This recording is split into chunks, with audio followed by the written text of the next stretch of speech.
Baboon found the picnic bin the way an experienced thief finds a loose pocket, without hurrying, without guessing, and with the calm certainty that the best food in the whole landscape was the food people tried hardest to pretend didn't belong to wildlife.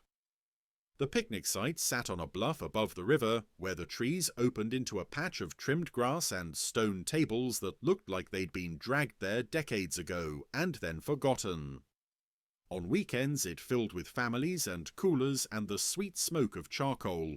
On weekdays it was quieter, mostly tourists with cameras, hikers taking a break, and the occasional school group trying to eat sandwiches while a teacher repeated the same instructions 3 times. Keep your food in the car, do not feed the baboons, lock the bin lids. The signs were everywhere. They were bright, official, and slightly faded, like the park's warnings had been printed with the same budget that bought its trash bags. Eli Grant read every sign because he was the kind of person who did that. He was 32, a wildlife photographer in the honest sense, more patient than famous, more mud-stained than glamorous. He'd taken a seasonal contract with the park's visitor centre to help update their education displays, photos of common animals, maps of trails, a guide to safe wildlife viewing. It was practical work, and it let him live inside a place he'd wanted to photograph for years. He didn't mind the small paycheck, he minded the way people treated the rules like decoration. That morning was warm and bright, the kind of day that made the sky look scrubbed clean. Eli drove the park's old utility vehicle up to the bluff with a box of laminated posters rattling in the back. He was meeting 2 rangers, Nomsa and Peter, who were supposed to install new baboon-proof bin stickers and reinforce the latch instructions with a short talk for a bus group arriving at noon. When Eli pulled in, the picnic site looked peaceful. 2 families sat at separate tables. A couple in matching hiking shirts poured coffee from a thermos. A little boy chased a lizard along the stone wall. The river below slid past in slow green-brown panels, reflecting sky. It was the kind of calm scene people paid for. Eli stepped out and smelled food immediately. Fried chicken, oranges, something sugary. He felt the familiar pinch of worry behind his ribs. In places like this, food didn't just attract animals, it trained them. Nomsa was already there, leaning against the ranger backy with her hat pushed back and a clipboard tucked under her arm. She was in her late 20s, athletic, and always looked like she'd slept in short bursts because she probably had. She greeted Eli with a quick smile that didn't quite reach her eyes. "Morning," she said. "You got the posters?" Eli held up the box. "All laminated," he said. "Where's Peter?" Nomsa's smile tightened. "In a meeting," she said. "Again." Eli frowned. "About what?" Nomsa tipped her chin toward the main road. "Complaints. Tour operators. Somebody found the gate padlock missing last night. The usual." Eli glanced at the bin area. 3 big green metal bins lined up near the edge of the grass, each with a heavy lid and a metal latch. They looked solid enough, but Eli knew better than to trust appearances. "Any baboon activity this week?" he asked. Nomsa gave a short laugh. "Baboon activity is always," she said. "We chase, they come back. We lecture, people feed anyway." Eli's eyes scanned the tree line. Beyond the picnic lawn, the bush thickened quickly. Acacia, scrub, a few tall trees with spreading canopies. It was close cover. Too close. He set the box on the nearest table and started laying out the posters. One showed a baboon with bold letters, smart hands, strong teeth. Another showed a simple diagram of the bin latch with arrows and "push down until you hear click." The hiking shirt couple watched him with mild curiosity. The father at the far table didn't look up from his phone. Nomsa walked to the bins and checked the latches, one by one. "These were replaced last year," she said. "Supposed to be baboon-proof." Eli raised his eyebrows. "Supposed," he echoed. Nomsa shrugged. "Nothing is proof if people leave them open," she said. As if summoned by the sentence, a woman in a bright sundress walked to the bins holding a plastic bag full of wrappers. She tossed it in, lowered the lid, and walked away without engaging the latch at all. The lid sat down but didn't lock. Eli opened his mouth to call out, then hesitated. People didn't like being corrected, not on holiday, but then he watched the lid lift slightly as the wind caught it, just enough to show a dark gap. Nomsa saw it too. She strode over, snapped the latch shut, and called after the woman, not angry, just firm. "Ma'am, please lock it. It must click." The woman waved without turning, a gesture that meant, "Yes, sure, and I will not change my behavior." Eli exhaled through his nose. "That," he said quietly. Nomsa's shoulders rose and fell. "That," she agreed. 10 minutes later, the first baboon appeared. It didn't leap out dramatically. It didn't scream or bare its teeth like a movie villain. It simply stepped onto the stone wall from the scrub behind it and stood there, backlit by the sun, as casual as a dog at a park. It was a large male, thick in the shoulders, with a heavy muzzle and a pale mane that made its face look even more serious. Its tail arched like a question mark. It looked over the picnic site with the calm appraisal of someone scanning a market. Eli felt his body go still in that instinctive way humans do when a wild animal stares directly into a space you thought belonged to you. Nomsa didn't panic. She sighed, genuinely tired, and reached for the air horn clipped to her belt. Before she used it, she watched. The male baboon didn't come down immediately. It sat on the wall, forearms resting on its knees, and stared at the bins. Eli followed its gaze. The bins were closed. Latched. Fine, in theory. The male baboon tilted its head slightly, as if listening to its own memory. Then it looked toward the trees, made a soft grunt, low, conversational, and waited. From the scrub, 2 smaller baboons appeared, then another, then a female with a baby clinging to her belly like a warm scarf. They moved like a practice team, not clustered, not chaotic. They took positions, one on the wall, one near the table area, one near the edge of the grass. They weren't approaching food yet. They were measuring humans. "Here we go," Nomsa muttered. Eli raised his camera, but he kept it low. He had learned that sudden movements were invitations in baboon language, either to challenge or to seize opportunity. The little boy who'd been chasing the lizard ran toward his parents, laughing, then stopped when he saw the baboons. His laughter turned into a question. "Mom?" His mother stood quickly. "Come here," she said, voice tight. She grabbed his hand. The hiking shirt couple rose too, clutching their mugs, suddenly aware they were holding scented invitations. Eli watched the baboon's eyes. They weren't focused on faces. They were focused on hands. Bags. Coolers. Anything that looked like it could be opened. Nomsa finally lifted the air horn and blasted once. The sound cracked across the bluff like a slap. The smaller baboons flinched and stepped back. The baby clung tighter. The big male didn't run. He barely moved. He simply blinked slowly, as if the horn was an annoyance, not a threat. He climbed down off the wall with a heavy, controlled drop and walked straight toward the bins. Not sneaking, not darting, walking. "Hey!" Nomsa shouted now, voice louder. "Go on!" She stepped toward him, posture tall, making herself large. It was the correct technique. It usually worked on baboons that weren't too confident.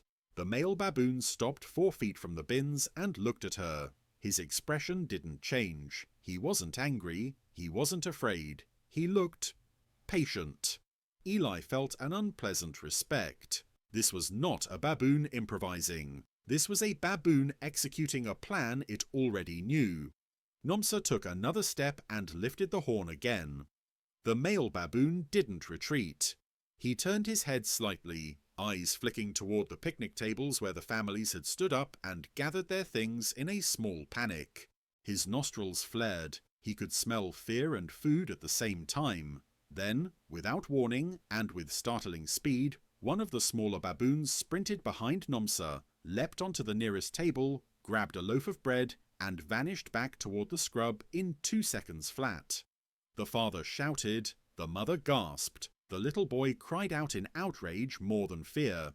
Nomsa spun, furious. "No! Put it down!" she yelled, but the baboon was already gone. The male baboon hadn't moved. Eli understood. It was a distraction. Nomsa's attention shifted, and in that shift the male got what he needed. Time.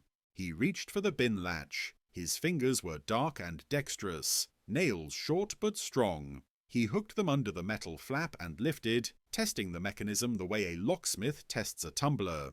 The latch didn't open immediately. He tried again, different angle, a small push down first, then pull. Click. The latch popped free. Eli's stomach dropped. "Nomsa," he started. Nomsa turned back just as the lid lifted. The male baboon didn't fling it. He raised it carefully, controlling it so it didn't slam and make noise. Then he plunged both arms into the bin up to his elbows like a person reaching into a deep freezer. "No!" Nomsa shouted, sprinting now. Eli moved too, reflexively, but he stopped himself from getting too close. Baboons in a bin frenzy were dangerous in the same way a cornered dog was dangerous. Not evil, just reactive. They could bite, and bites here meant paperwork and rabies protocols and a terrible day. Nomsa blasted the horn again, right above the baboon's head. This time the male flinched. He yanked his arms out, clutching a torn plastic bag filled with something greasy and wonderful. He leapt backward, landed on the grass, and ran toward the wall with a rolling gait that looked almost comical if it hadn't been so effective. The smaller baboons surged forward at once, seizing the moment like shoppers at a free table. One grabbed an orange, another grabbed a wrapper, another darted to the second bin and began testing its latch too. The picnic site erupted into voices, people shouting, children crying, someone laughing nervously because their brain didn't know what else to do. And then, like an orchestra following a conductor, the baboons pulled back together and retreated into the scrub with their stolen haul. In less than 30 seconds, the bluff returned to an uneasy stillness, except for the open bin lid, and the scattering of trash on the ground where the male had ripped the bag open and dropped what he didn't like. Nomsa stood by the bin, chest heaving, horn in hand. Her face was flushed with anger and something like shame. Eli walked up slowly, careful not to crowd her. "He opened it," he said quietly. Nomsa stared at the latch like it had betrayed her personally. "He's opened it before," she replied. Her voice was flat now. "That's the problem. Once one learns it, the rest watch." Eli looked at the tourists. The father was furious, waving his arms, demanding something be done. The mother was wiping the kid's face. The hiking shirt couple had moved to their car, coffee abandoned on the table. A man with a nice camera approached Nomsa and started complaining loudly. "This is ridiculous. We paid—" Nomsa's eyes flicked to him with a weariness that could have been mistaken for not caring if you didn't understand exhaustion. "Sir," she said, controlling her tone, "you are in a wildlife area." The man scoffed. "Then where are the rangers?" he demanded. Nomsa didn't answer immediately, and in that pause Eli noticed something that had bothered him all morning but now felt sharper. There were not enough people here, not enough ranger presence to manage habituated animals and tourists at the same time. One horn, one exhausted ranger, a picnic site full of food. The man's question hung in the air, and that was when Eli saw Peter's bakkie drive past on the main road, slow, steady, without turning in. Peter was in the passenger seat, window down, talking into his radio. He glanced toward the picnic site. He clearly saw the open bin lid. He clearly saw people gesturing. And he didn't stop. He looked away. Eli felt heat rise in his throat. He couldn't help it. "Did he just—" he began. Nomsa's jaw tightened. She didn't watch Peter's vehicle. She kept her eyes on the bins, as if the bins were the only thing she could fix. "He's on a call," she said. Eli stared at her. "So?" he said. "Quieter."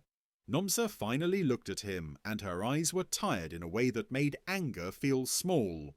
"So," she said, We have 2 vehicles for this entire section. 3 rangers on shift, one of them is at a gate issue, one is escorting a tour bus that complained about potholes, and one is me. Eli's frustration didn't vanish, but it redirected. Then why would he look away? He asked. Nomsa's mouth twitched, not a smile, more like a grim acknowledgement. Because if he stops, she said, he has to write it up. And if he writes it up, someone asks why bins aren't secured, and why baboons are habituated, and why tourists were allowed to eat out in the open. And then management asks why we didn't fix it with the budget we don't have. Eli felt the ugly truth settle. So it's easier to pretend it didn't happen, he said. Nomsa didn't deny it. It's easier, she replied, not better. The father continued complaining, now demanding his bread be replaced. Nomsa nodded and apologized in the patient tone of someone who'd apologized too many times. She offered him a form. He didn't want a form. He wanted a guarantee. There were no guarantees. After the tourists left in a huff and the picnic site quieted again, Eli and Nomsa cleaned up. They picked up trash, wiped the table, and locked the bins properly. Nomsa added a simple extra measure. She looped a bungee cord around the latch and clipped it. Not official equipment, just a stubborn barrier that required 2 separate actions to open. Will that stop them? Eli asked. Nomsa shrugged. Stops the ones that haven't learned it, she said. Slows the one that has. Eli stared into the scrub where the baboons had disappeared. He could imagine them now, ripping open bags, eating fast, teaching the younger ones what to grab first. He imagined the big male's hands on the latch, confident. They're winning, Eli said quietly. Nomsa leaned on the bin, looking older than she had an hour ago. They're adapting, she corrected. We're the ones pretending we can freeze the world. Eli wanted to argue, but he knew she was right. The baboons weren't villains. They were opportunists in a human-shaped buffet. Still, someone had to shift the pattern.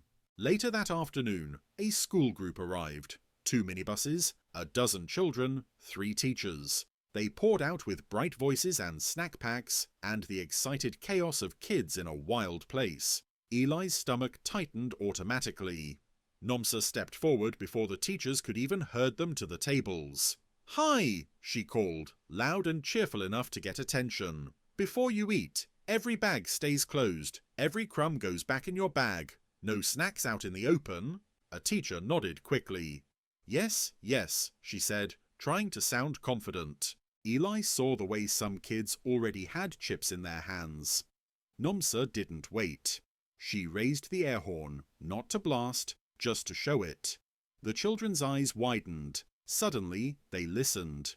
"We have baboons," Nomsa said, voice firm but friendly. "They are very clever. If they take your food, you don't chase them, you don't scream, you step back, and you tell me."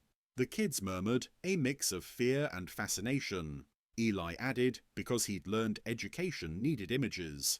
He held up his poster of the baboon's hands and teeth. "They can open things," he said. "They can hurt you if you fight. So we don't fight. We don't feed. We keep snacks put away." A boy raised his hand like they were in class. "Why don't you just make them go away?" Nomsa didn't laugh. She crouched slightly so she was closer to the boy's eye level. "Because this is their home," she said. "We are visitors. We can only make the picnic area less interesting." The boy considered that, then nodded as if it was a new kind of math.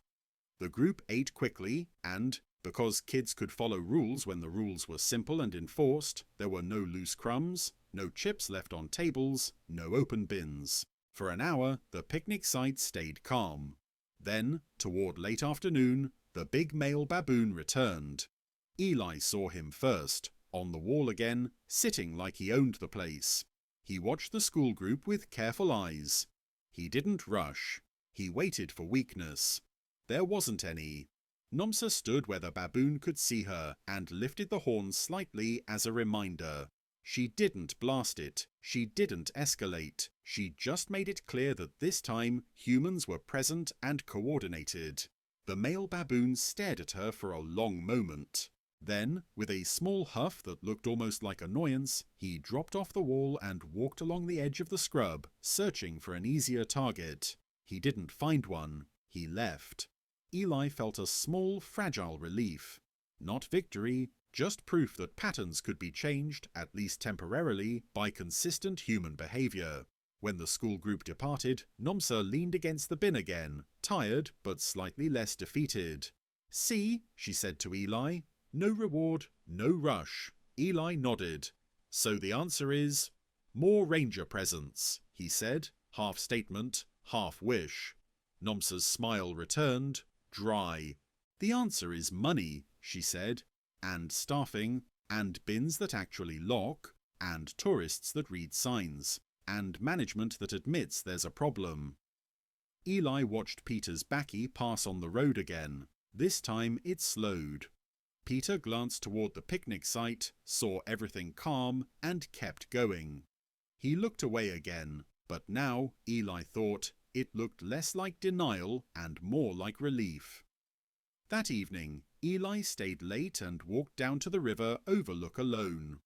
The sun was lowering, turning the water copper. The bush behind the picnic site rustled softly with unseen movement. Somewhere, a baboon barked once, a sharp sound that carried far. Eli didn't hate the baboons. He didn't even blame them. He blamed the slow human habit of letting a problem become normal because fixing it required effort no one wanted to spend. He blamed the way people treated wildlife as entertainment and then got angry when the entertainment acted like a living thing. Back at the picnic site, he found Nomsa writing in her notebook. "Incident report?" he asked. Nomsa nodded, not looking up. "If it's not written, it didn't happen," she said, but her tone wasn't cynical this time. It was determined. Eli felt something shift in him. "I'll add photos," he said, "and video, and a note about the latch." Nomsa finally looked up and gave him a tired, genuine smile. "Good," she said. "Make it hard for them to ignore."